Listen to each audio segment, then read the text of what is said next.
you took office, the price of essentials has increased. For example, a basket of groceries that cost $100 then now costs more than $120. And typical home prices have jumped more than 30%. What do you say to voters who feel they are worse off under your presidency than they were under President Trump? We have to look at what I was left when I became president. Mr. Trump left me. We had an economy that was in free fall. The pandemic was so badly handled. Many people were dying. All he said was, it's not that serious. Just inject a little bleach into your arm. You'll be all right. The economy collapsed. There were no jobs.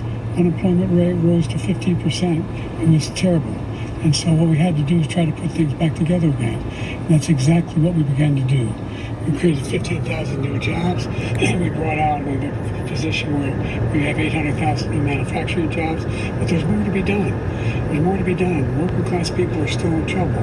I come from Scranton, Pennsylvania. I come from a household where the kitchen table, if the things weren't able to be met during the month, it was a problem. The price of eggs, the price of gas, the price of housing, the price of a whole range of things. That's why I'm working so hard to make sure I deal with those problems. And we're going to make sure that we reduce the price of housing. We're going to make sure we build 2 million new units. We're going to make sure we cap rents so corporate greed can't take over. The combination of what is left with the corporate greed is the reason why we're in this problem right now. In addition to that, we're in a situation where if you take a look at all that was done in his administration, he didn't do much at all. By the time he left, things were in chaos. Literally chaos. And so we put things back together. We created, I said, those jobs. We made sure we had a situation where we brought down the price of prescription drugs, which is a major issue for many people, to $15 for an insulin shot as opposed to $400. No senior has to pay more than $200 for any drug, all the drugs they could include beginning next year. And the situation is and we're going to make that available to everybody, to all Americans. So we're working to bring down the price around the kitchen table, and that's what we're going to get done. Thank you. President Trump? We had the greatest economy in the history of our country.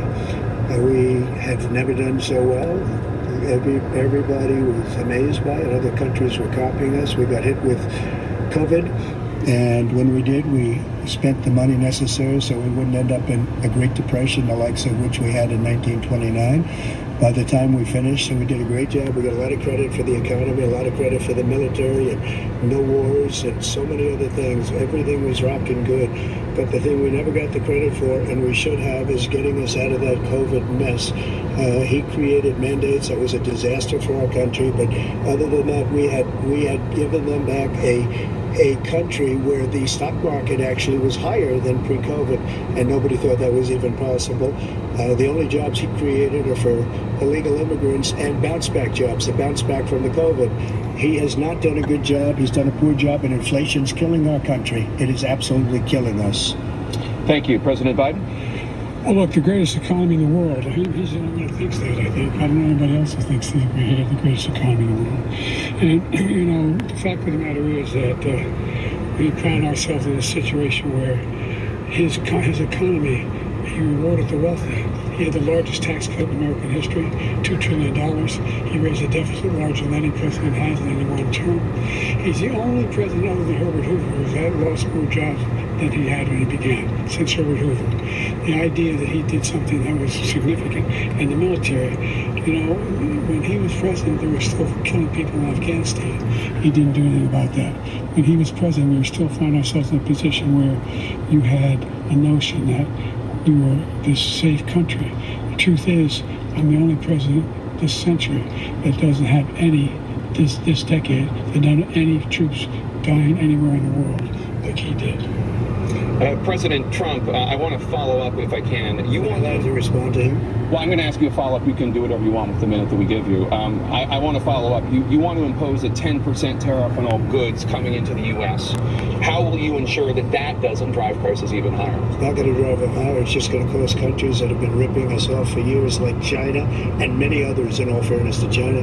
It's going to just force them to pay us a lot of money, reduce our deficit tremendously, and give us a lot of power for other things. But he made a statement. The only thing he was right about is I gave you the largest tax cut in history. I also gave you the largest regulation cut in history. That's why we had all the jobs. And the jobs went down and then they bounced back, and he's taking credit for bounce back jobs. You can't do that.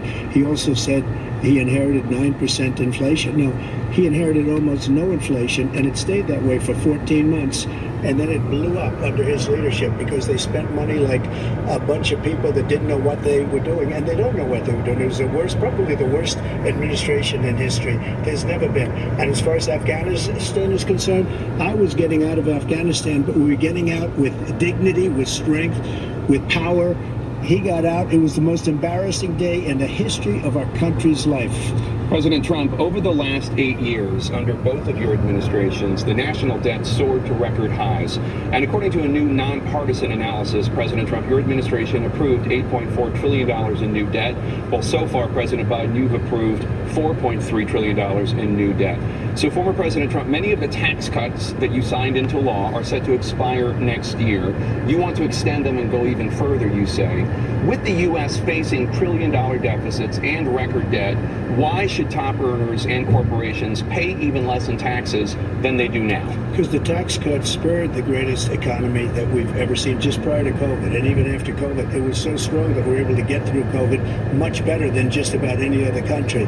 But we spurred, that tax spurred. Now, when we cut the taxes, as an example, the corporate tax was cut down to 21% from 39%, plus beyond that.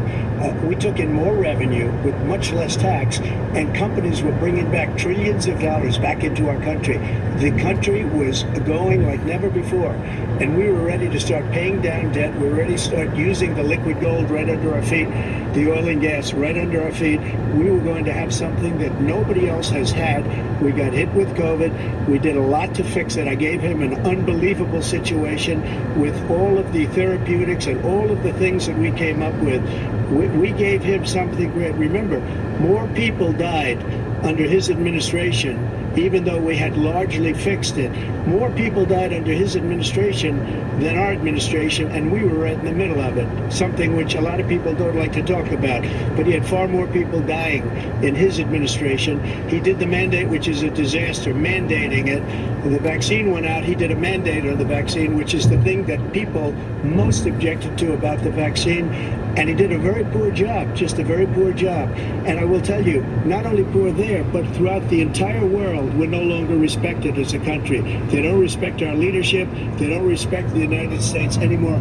We're like a third world nation between weaponization of his election, trying to go after his political opponent, all of the things he's done. We've become like a third world nation, and it's a shame. The damage he's done to our country, and I'd love to ask him, and will, why he allowed millions of people to come in here from prisons, jails, and mental institutions to come into our country and destroy our country. President Trump, we will get to immigration later in this block. President Biden, I want to give you an opportunity to respond to this question about the national debt. He had the largest national debt of any president in a 4-year period, number one. Number two, that $2 trillion tax cut benefited the very wealthy. What I'm going to do is fix the tax system. For example, we have 1,000 trillionaires in America. I mean, billionaires in America. And what's happening? They're in a situation where they, in fact, pay 8.2% in taxes. If they just paid 24%, 25%, either one of those numbers, they'd raise $500 billion, I should say, in a 10-year period. We'd be able to wipe out his debt. We'd be able to help make sure that all those things we need to do, child care, elder care, making sure that we continue to strengthen our health care system, making sure that we're able to make every single solitary person eligible for what I've been able to do with the COVID, with dealing with everything we have to do with, look, if we finally beat Medicare. Thank you, President Biden. President Trump? He's right, he did beat Medicare. He beat it to death, and he's destroying Medicare because all of these people are coming in. They're putting them on Medicare. They're putting them on Social Security. They're going to destroy Social Security. This man is going to single-handedly destroy Social Security. These millions and millions of people coming in, they're trying to put them on Social Security. He will wipe out Social Security. He will wipe out Medicare. So he was right in the way he finished that sentence. And it's a shame. What's happened to our country in the last 4 years is not to be believed. Foreign countries, I'm friends with a lot of people, they cannot believe what happened to the United States of America. We're no longer respected. They don't like us. We give them everything they want, and they think we're stupid. They think we're very stupid people. What we're doing for other countries, and they do nothing for us. What this man has done is absolutely criminal. The most difficult countries you can play in Supremacy 1914. When you start a new match in Supremacy. Thank you, President Trump. Tana? This is the first presidential election since the Supreme Court overturned Roe v. Wade. This morning, the court ruled on yet another abortion case, temporarily allowing emergency abortions to continue in Idaho, despite that state's restrictive ban. Former President Trump, you take credit for the decision to overturn Roe v. Wade, which returned the issue of abortion to the states. Correct. However, the federal government still plays a role in whether or not women have access to abortion pills. They're used in about 2/3 of all abortions. As president, would you block abortion medication? First of all, the Supreme Court just approved the abortion bill, and I agree with their decision to have done that, and I will not block it. And if you look at this whole question that you're asking, complex but not really complex. 51 years ago, you had Roe v. Wade, and everybody wanted to get it back to the states. Everybody, without exception. Democrats, Republicans, liberals, conservatives, everybody wanted it back. Religious leaders. And what I did is I put 3 great Supreme Court justices on the court, and they happened to vote in favor of killing Roe v. Wade and moving it back to the states. This is something that everybody wanted. Now, 10 years ago or so, they started talking about how many weeks and how many this, getting into other things. But every legal scholar throughout the world, the most respected, wanted it brought back to the states. I did that. Now the states are working it out. If you look at Ohio, it was a decision that an end result that was a little bit more liberal than you would have thought. Kansas, I would say the same thing. Texas is different. Florida is different. But they're all making their own decisions right now. And right now, the states control it. That's the vote of the people. Like Ronald Reagan, I believe in the exceptions. I am a person that believes. And frankly, I think it's important to believe in the exceptions. Some people, you have to follow your heart. Some people don't believe in that. But I believe in the exceptions for rape, incest, and the life of the mother. I think it's very important. Some people don't. Follow your heart. But you have to get elected also, and because that has to do with other things. You got to get elected. The problem they have is they're radical, because they will take the life of a child in the 8th month, the 9th month, and even after birth. After birth, if you look at the former governor of Virginia, he was willing to do this. He said, we'll put the baby aside and we'll determine what we do with the baby, meaning we'll kill the baby. What happened is we brought it back to the states, and the country is now coming together on this issue. It's been a great thing. Thank you. President Biden? It's been a terrible thing, what you've done. The fact is that the vast majority of constitutional scholars supported Roe when it was decided. Supported Roe. And that's this idea that they were all against it. It's just ridiculous. And this is the guy who says the state should be able to have it. We're in a state where in 6 weeks, you don't even know whether you're pregnant or not, but you cannot see a doctor, and have him decide on what your circumstances are, whether you need help. The idea that states are able to do this is a little like saying we're going to turn civil rights back to the states, let each state have a different rule. Look, there's so many young women who have been, including a young woman who just was murdered, and he went to the funeral. And the idea that she was murdered by an immigrant coming in. They talk about that. But here's the deal. There's a lot of young women being raped by their in-laws, by their spouses, brothers and sisters. It's just ridiculous. And they can do nothing about it. And they try to arrest them when they cross state lines. Thank you. There have been many young women murdered by the same people he allows to come across our border.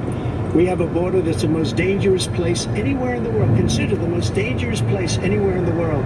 And he opened it up, and these killers are coming into our country, and they are raping and killing women. And it's a terrible thing. As far as the abortion is concerned, it is now back with the states. The states are voting. In many cases, it's frankly a very liberal decision. In many cases, it's the opposite. but they're voting, and it's bringing it back to the vote of the people, which is what everybody wanted, including the founders if they knew about this issue, which frankly they didn't. But they would have, everybody wanted brought back. Ronald Reagan wanted it brought back. He wasn't able to get it. Everybody wanted it brought back, and many presidents had tried to get it back. I was the one to do it. And again, this gives it the vote of the people, and that's where they wanted it. Every legal scholar wanted it that way.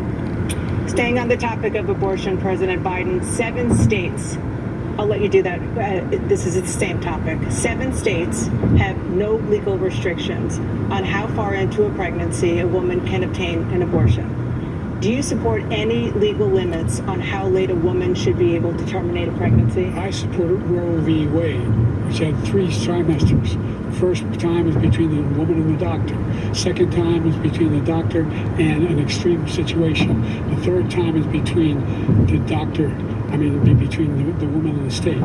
The idea that the politicians, that the founders wanted the politicians to be the ones making decisions about women's health is ridiculous. That's the last. No politician should be making a decision.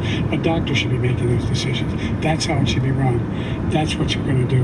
And if I'm elected, I'm going to restore Roe v. Wade.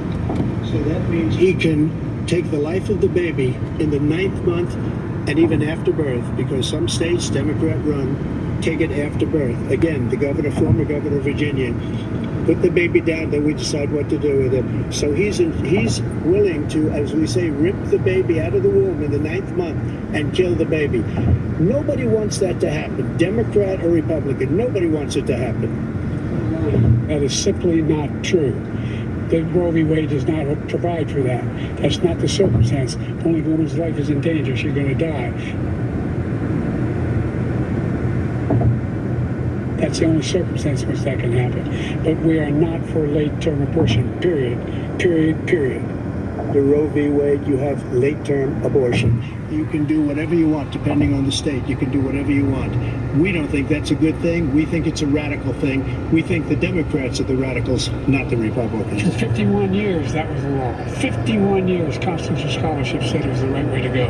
51 years, and it was taken away because this guy put very conservative members on the Supreme Court. He takes credit for taking it away. What's he going to do? What's he going to do, in fact, if the MAGA Republicans, he gets elected, and the MAGA Republicans control the Congress, and they pass a universal ban on abortion, period, across the board, at 6 weeks or 7 or 8 or 10 weeks, something very, very conservative. Is he going to sign that bill? I'll veto it. He'll sign it. Thank you. Let's turn now to the issue of immigration and border security. President Biden, a record number of migrants have illegally crossed the southern border on your watch.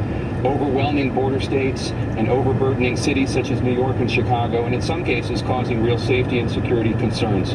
Given that, why should voters trust you to solve this crisis? Because we worked very hard to get a bipartisan agreement that not only changed all of that, we made sure that we are in a situation where you had no circumstance where they could come across the border with the number of border police there are now. We significantly increased the number of asylum officers. Significantly, by the way, the Border Patrol endorsed my position. In addition to that, we found ourselves in a situation where when he was president, he was separating babies from their mothers, putting them in cages, making sure that the families were separated. That's not the right way to go. What I've done since I've changed the law, what's happened? I've changed it in a way that now you're in a situation where there are 40% fewer people coming across the border illegally. It's better than when he left office. And I'm going to continue to move until we get the total ban on the total initiative relative to what we're going to do with more Border Patrol and more asylum officers. President Trump? I really don't know what he said at the end of that sentence. I don't think he knows what he said either. Look, we had the safest border in the history of our country. All he had to do was leave it. All he had to do was leave it. He decided to open up our border, open up our country to people that are from prisons, people that are from mental institutions, insane asylum, terrorists. We have the largest number of terrorists coming into our country right now, all terrorists, all over the world, not just in South America, all over the world. They come from the Middle East, everywhere, all over the world they're pouring in. And this guy just left it open. And he didn't need legislation because I didn't have legislation. I said close the border. We had the safest border in history. In that final couple of months of my presidency, we had, according to Border Patrol, who is great, and by the way, who endorsed me for president, but I won't say that, but they endorsed me for president. Brandon, just speak to him. But look, we had the safest border in history. Now we have the worst border in history. There's never been anything like it. And people are dying all over the place, including the people that are coming up in Thank you, President caravans. Trump. President Biden? The only terrorist who's done anything across the border is one who came along and killed three, in his administration, killed an Al-Qaeda person coming in his administration, killed three American soldiers, killed three American soldiers. That's the only terrorist that's there. I'm not saying that no terrorist ever got through, but the idea they're emptying their prisons, we're welcoming these people, that's simply not true. There's no data to support what he said. Once again, he's exaggerating, he's lying. President Trump, staying on the topic of immigration, you've said that you're going to carry out, quote, the largest domestic deportation operation in American history, unquote. Does that mean that you will deport every undocumented immigrant in America, including those who have jobs, including those whose spouses are citizens, and including those who have lived here for decades? And if so, how will you do it? Just 1 second, he said we killed three people. The people we killed are al-Baghdadi and Soleimani, the two greatest terrorists, biggest terrorists anywhere in the world, and it had a huge impact on everything, not just border, on everything. He's the one that killed people with a bad border, including hundreds of thousands of people dying, and also killing our citizens when they come in. We are living right now in a rat's nest. They're killing our people in New York, in California, in every state in the union, because we don't have borders anymore. Every state is now a border. And because of his ridiculous, insane, and very stupid policies, people are coming in and they're killing our citizens at a level that we've never seen. We call it migrant crime. I call it Biden migrant crime. They're killing our citizens at a level that we've never seen before. And you're reading it like these three incredible young girls over the last few days. One of them, I just spoke to the mother, and they just had the funeral for this girl, 12 years old. This is horrible what's taken place. What's taken place in our country, we're literally an uncivilized country now. He doesn't want it to be. He just doesn't know. He opened the borders. Nobody's ever seen anything like. And we have to get a lot of these people out, and we have to get them out fast, because they're going to destroy our country. Just take a look at where they're living. They're living in luxury hotels in New York City and other places. Our veterans are on the street. They're dying because he doesn't care about our veterans. He doesn't care. He doesn't like the military at all. And he doesn't care about our veterans. Nobody but worse. I had the highest approval rating for veterans taking care of the VA. He has the worst. He's gotten rid of all the things that I approved. Choice that I got through Congress. All of the different things I approved, they abandoned. We had by far the highest, and now it's down at less than half, because he's done all these great things that we did. And I think he did it just because I approved it, which is crazy. But he has killed so many people at our border by allowing all of these people to come in. And it's a very sad day. President Biden, you have the mic. Every single thing he said is a lie. Every single one. For example, veterans are a hell of a lot better off since they passed the PACT Act. 1 million of them now have insurance, and their families have it. Their families have it because what happened, whether it was Agent Orange or burn pits, they're all being covered now. And his group opposed that. We're also in a situation where we have great respect for veterans. My son spent a year in Iraq, living right next to one of those burn pits, came back with stage 4 glioblastoma. I was recently in France for D-Day, and I spoke all about those heroes that died. I went to the World War II cemetery, World War I cemetery he refused to go to. He was standing with his 4-star general, and he told me, he said, I don't want to go in there because they're a bunch of losers and suckers. My son was not a loser, was not a sucker. You're the sucker. You're the loser. President Trump? First of all, that was a made-up quote, suckers and losers. They made it up. It was in a third-rate magazine that's failing, like many of these magazines. He made that up. He put it in commercials. We've notified him. We had 19 people that said I didn't say it. And think of this. Who would say I'm at a cemetery or I'm talking about our veterans? Because nobody's taken better care. I'm so glad this came up, and he brought it up. There's nobody that's taken better care of our soldiers than I have. To think that I would, in front of generals and others, say suckers and losers. We have 19 people that said It was never said by me. It was made up by him, just like Russia was made up, just like the 51 intelligence agents are made up, just like the new thing with the 16 economists are talking. It's the same thing. 51 intelligence agents said that the laptop was Russia disinformation. It wasn't. That came from his son, Hunter. It wasn't Russia disinformation. He made up the suckers and losers, so he should apologize to me right now. Four-star general standing to your side who's on your staff who said you said it, period. That's number one. And number two, the idea that I have to apologize to you for anything along the line. We've done more for veterans than any president has in American history. And they now are their family. The only sacred obligation we have as a country is to care for our veterans when they come home and their families and equip them when they go to war. That's what we're doing. That's what the VA is doing now. They're doing more for veterans than ever before in our history. All right, thank you so much. Let's move to the topic of foreign policy. I want to begin with Russia's war against Ukraine, which is now in its third year. Former President Trump, Russian President Vladimir Putin says he'll only end this war if Russia keeps the Ukrainian territory it has already claimed and Ukraine abandons its bid to join NATO. Are Putin's terms acceptable to you? First of all, our veterans and our soldiers can't stand this guy. They can't stand him. They think he's the worst commander-in-chief, if that's what you call him, that we've ever had. They can't stand him. So let's get that straight. And they like me more than just about any of them. And that's based on every single bit of information. As far as Russia and Ukraine, if we had a real president, a president that knew, that was respected by Putin, he would have never invaded Ukraine. A lot of people are dead right now, much more than people know. You know, they talk about numbers. You can double those numbers, maybe triple those numbers. He did nothing to stop it. In fact, I think he encouraged Russia from going in. I'll tell you what happened. He was so bad with Afghanistan. It was such a horrible embarrassment, most embarrassing moment in the history of our country, that when Putin watched that and he saw the incompetence, that he should have fired those generals, like I fired the one that you mentioned.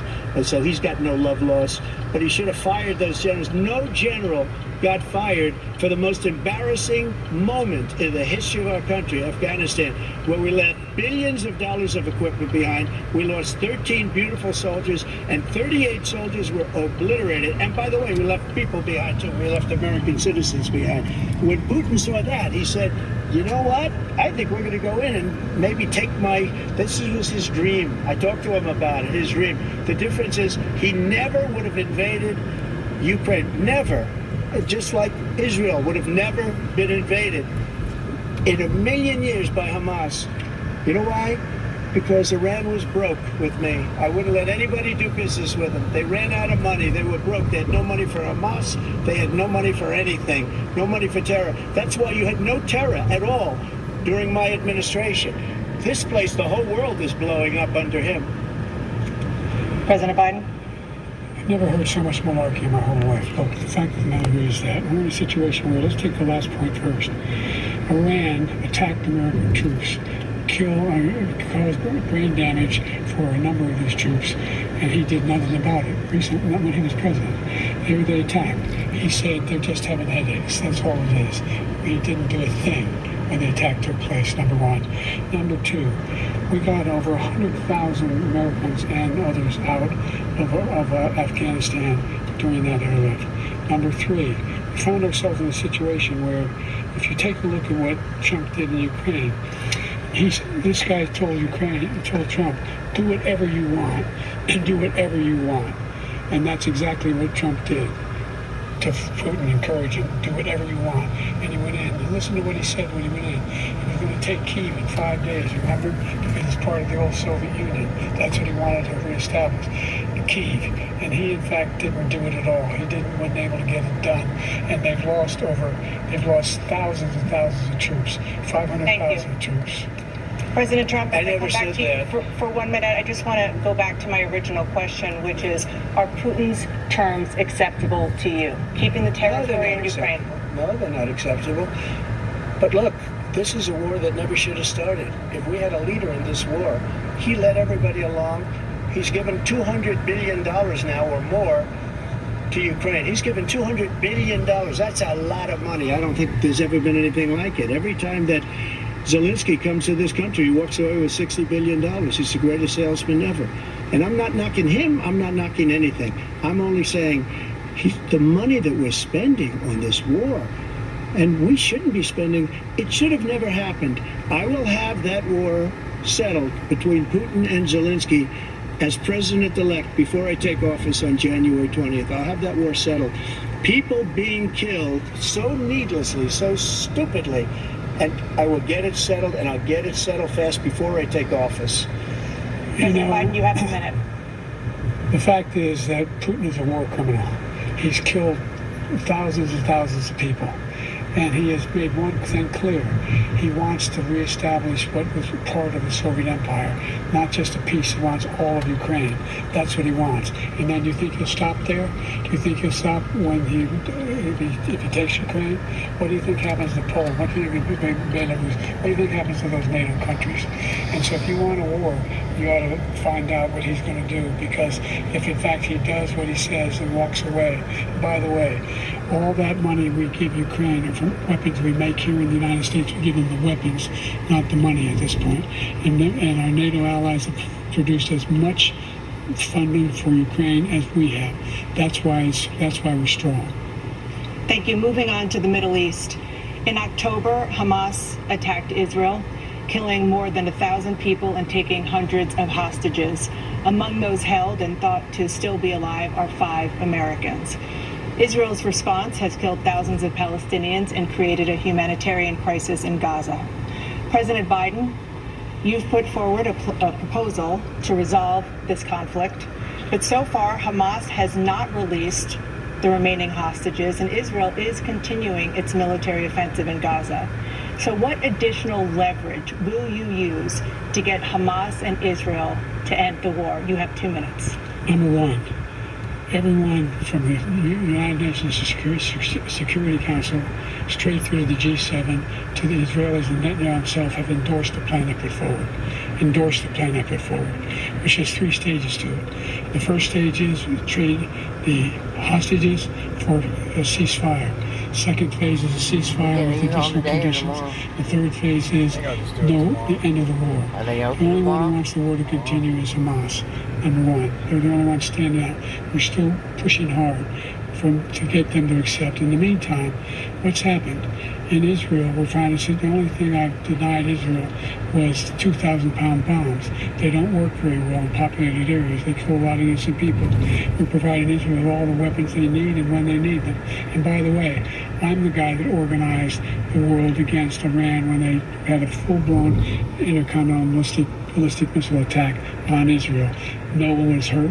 No one Israeli was accidentally killed, and it just stopped. We saved Israel. We are the biggest producer of support for Israel of anyone in the world. And so there are 2 different things. Hamas cannot be allowed to be continued. We continue to send our experts and our intelligence people as to how they can get Hamas like we did bin Laden. You don't have to do it. And by the way, they've greatly weakened Hamas, and they should be. They should be eliminated. But you've got to be careful for using certain weapons among population centers. Just going back to Ukraine for 1 second. We have an ocean separating us. The European nations together have spent $100 billion, or maybe more than that, less than us. Why doesn't he call them and say, you got to put up your money like I did with NATO? I got them to put up hundreds of billions of dollars. The Secretary General of NATO said Trump did the most incredible job I've ever seen. They wouldn't have any. They were going out of business. We were spending almost 100% of the money was paid by us. He didn't do that. He's getting all. You got to ask these people to put up the money. We're over $100 billion more spent, and it has a bigger impact on them because of location, because we have an ocean in between. You got to ask them. As far as Israel and Hamas, Israel's the one that wants to go. He said the only one who wants to keep going is Hamas. Actually, Israel is the one, and you should let him go and let him finish the job. He doesn't want to do it. He's become like a Palestinian, but they don't like him because he's a very bad Palestinian. He's a weak one. President Biden, you have a minute. I've never heard so much foolishness. This is the guy who wants to get out of NATO. Are you going to stay in NATO? he's going to pull out of NATO. The idea that we have our strength lies in our alliances as well. It may be a big ocean, but if we're able to avoid a war in Europe, a major war in Europe, what happens if, in fact, you have Putin continue to go into NATO? We have an Article 5 agreement. Attack on one is attack on all. We want to start the nuclear war he keeps talking about. Go ahead, let Putin go in and control Ukraine and then move on to Poland and other places. See what happens then. He has no idea what the hell he's talking about. And by the way, I got 50 other nations around the world to support Ukraine, including Japan and South Korea, because they understand that this kind of dislocation has a serious threat to the whole world peace. No major war in Europe has ever been able to be contained just to Europe. President Trump, just to follow up, would you support the creation of an independent Palestinian state in order to achieve peace in the region? I'd have to see, but before we do that, the problem we have is that we spend all the money. So they kill us on trade. I make great trade deals with the European nations because if you add them up, they're about the same size economically. Their economy is about the same size as the United States. And they were no cars, they don't want anything that we have. But we're supposed to take their cars, their food, their everything, their agriculture. I changed that. But the big thing I changed is they don't want to pay. And the only reason that he can play games with NATO is because I got them to put up hundreds of billions of dollars. I said, and he's right about this, I said, no, I'm not going to support NATO if you don't pay. They asked me that question, would you guard us against Russia? At a very secret meeting of the 28 states at that time, nations at that time. And they said, no, if you don't pay, I won't do that. And you know what happened? Billions and billions of dollars came flowing in the next day and the next months. But now we're in the same position. We're paying everybody's bills. Let's turn to the issue of democracy. Former President Trump, I want to ask you about January 6, 2021. After you rallied your supporters that day, some of them stormed the Capitol to stop the constitutionally mandated counting of electoral votes. As president, you swore an oath to, quote, preserve, protect, and defend, unquote, the Constitution.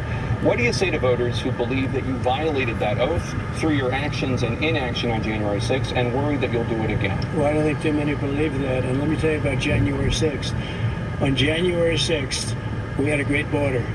Nobody coming through, very few. On January 6th, we were energy independent. On January 6th, we had the lowest taxes ever. We had the lowest regulations ever. On January 6th, we were respected all over the world. All over the world, we were respected. And then he comes in, and we're now laughed at. We're like a bunch of stupid people. What happened to the United States' reputation under this man's leadership is horrible, including weaponization, which I'm sure at some point you'll be talking about, where he goes after his political opponent because he can't beat him fair and square. You have 80 seconds left. My question was, what do you say to those voters who believe that you violated your constitutional oath through your actions and inaction on January 6, 2021?